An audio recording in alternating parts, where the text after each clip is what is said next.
ശരീരത്തിലെ കലകളിലേക്ക് ഓക്സിജൻ കൊണ്ടുപോകാൻ ആവശ്യമായ ആരോഗ്യകരമായ ചുവന്ന രക്താണുക്കളോ ഹീമോഗ്ലോബിനോ ഇല്ലാത്ത ഒരവസ്ഥയാണ് വിളർച്ച. ശരീരത്തിന്റെ വിവിധ ഭാഗങ്ങളിലേക്ക് ഓക്സിജൻ കൊണ്ടുപോകുന്ന ചുവന്ന രക്താണുക്കളുടെ ആകൃതിയെ ബാധിക്കുന്ന ഒരു പാരമ്പര്യ രോഗമാണ് സിക്കിൾ സെൽ അനീമിയ. നിങ്ങൾക്ക് സിക്കിൾ സെൽ അനീമിയ ബാധിക്കുമ്പോൾ ഈ രക്തകോശങ്ങൾ കട്ടിയുള്ളതും ഒട്ടിപ്പിടിക്കുന്നതുമായി മാറുന്നു. അതുവഴി രക്തയോട്ടം മന്ദഗതിയിലാകുകയോ തടസ്സപ്പെടുകയോ ചെയ്തേക്കാം. റിപ്പോർട്ടുകൾ പ്രകാരം 2021 ഏകദേശം 7.74 ദശലക്ഷം ആളുകൾ സിക്കിൾ സെൽ രോഗവുമായി ജീവിച്ചിരുന്നു.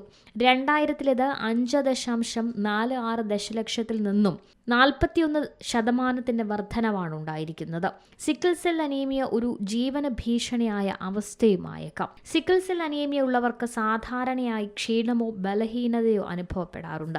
കാരണം അവരുടെ ചുവന്ന രക്താണുക്കൾ ശരീരത്തിലുടനീളം ആവശ്യത്തിന് ഓക്സിജൻ വഹിക്കുന്നില്ല. ചുവന്ന രക്താണുക്കൾ ചെറിയ രക്തക്കുഴലുകളിലൂടെയുള്ള രക്തപ്രവാഹം തടയുമ്പോഴാണ് വേദനാജനകമായ അവസ്ഥകൾ ഉണ്ടാകുന്നത്. ഇത് പെട്ടെന്നുള്ളതും കഠിനവുമായ വേദനയിലേക്ക് നയിക്കും.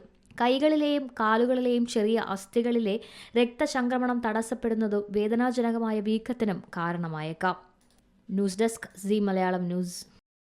ഏറ്റവും പുതിയ വാർത്തകളും വിശേഷങ്ങളും വിരൽ തുമ്പിലറിയാൻ സി മലയാളം ന്യൂസ് എല്ലാ ഡിജിറ്റൽ പ്ലാറ്റ്ഫോമുകളിലും ലഭ്യം.